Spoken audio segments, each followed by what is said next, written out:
Today's Country, 105.7. Tim McGraw and Parker McCollum. That is Paper Umbrellas. About a quarter into noon now on your Monday. Derek with you, of course. And we're going to keep the doors to the diner opened up as we welcome Fort Polk for a Fort Polk Monday.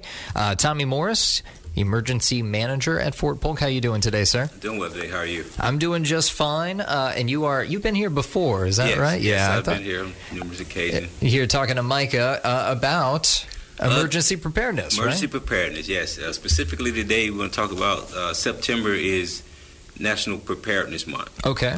And in National Preparedness Month, it's more than just tornadoes and hurricanes. It's about being prepared overall. And one of the things that we talk about is having a plan. Having a plan. There's four different things we talk about. Having a plan, make a kit for everyone in mind, protecting your family and your personal property, and getting your youth involved with disaster preparedness. Okay. That's a weekly theme. The national theme we're using this year is let's talk about it. Let's talk about what it means to have a plan in case you have to evacuate. Sure. Again, we are in hurricane season. Yeah. Hurricane season goes through 30 November. Also, starting 1 October is another peak season for tornadoes. Oh, okay. So you're going to have a peak tornado season in the middle of a hurricane season. And by the way, September, this time frame our area is more prone to hurricanes at this time. It's most that is true. Yeah, this time of year. Absolutely. So we want to make sure that everyone have a plan in case you have to evacuate. Have a plan with everyone in your household in mind. Everyone understand what your plan is. If you have to evacuate, have supplies available for everyone in your household for at least 3 days in case you're displaced. And then within that kit, think about your medications also. Think about your pets that's in your care. If you have any elderly in your care that requires some type of mobile device, like a wheelchair to move. Absolutely. You're going to transport that. And keep fuel in your car. And always keep cash on hand, because if the power go out, guess what? ATM machines won't be available. I remember when Laura came through here, that was a sudden realization I had was, I can't just pull money out of my bank account right now. Yeah, need to have some funds available. And so we'll talk about those things. And also, we talk about preparing your personal property and those projectiles that could be in your yard. Yeah. Trash cans, lawn furniture, or trampolines, bicycles, all those things can become projectiles if hurricane or tornado do happen. So we want to pay close attention to that. We're in the fall season and start paying attention to dead limbs and stuff like that, keeping the trees trimmed. That can become projectiles also. Absolutely. One thing we also like to talk about is preparing your generator. If you own a generator. Sure. Make sure you have fuel or where you'll be able to get fuel in case you need it for your generator. Talk about generator safety, the distance. Don't, have it by a HVAC system or in your garage or 20 feet away, at least 20 feet away from a window, things like that. We talk about that. And all this information you can find on readyarmy.gov or FEMA.gov. We provide that information. We are actually, this week at Fort Polk, we are publishing a weekly theme, again, like I said, every week as to how to be prepared.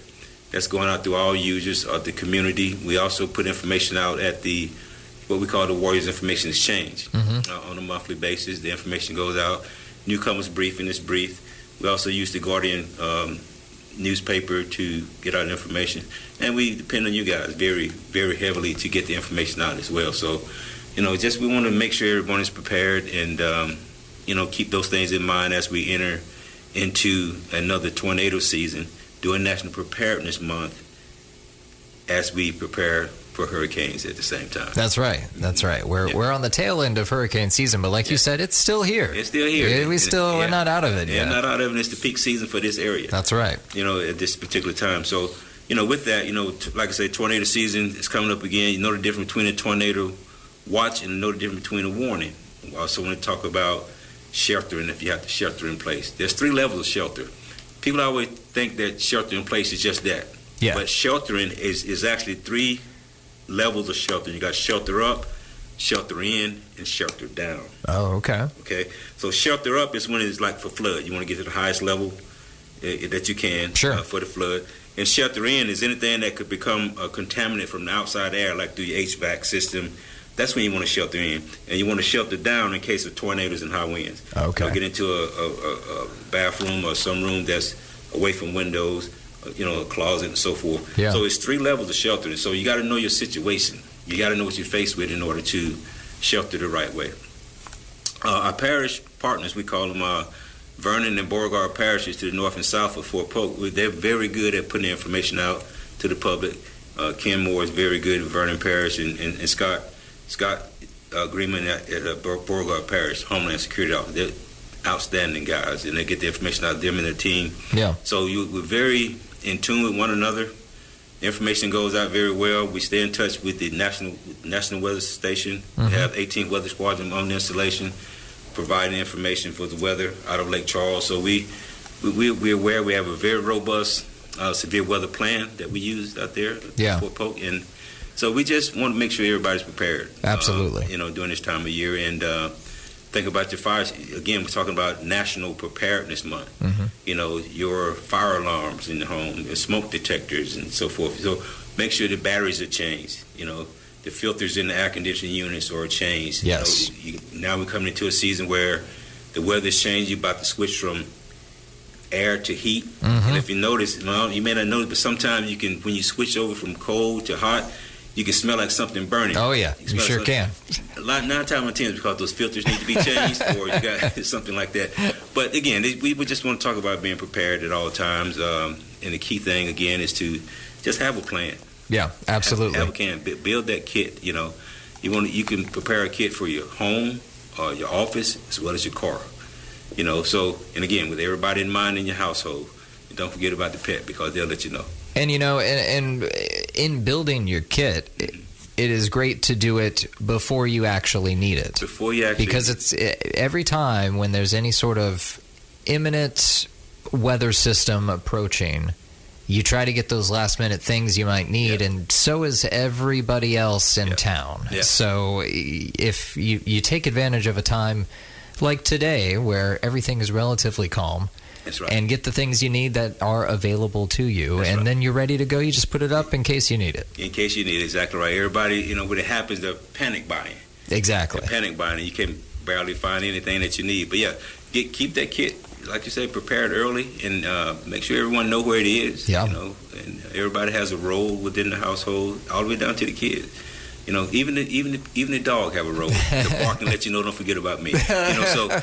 So you're right. So keep the kit. Make your kit now and practice your plan, and also have good contact information. Let someone know if you have to be displaced. Let someone know where you've been displaced. Oh, okay, yeah.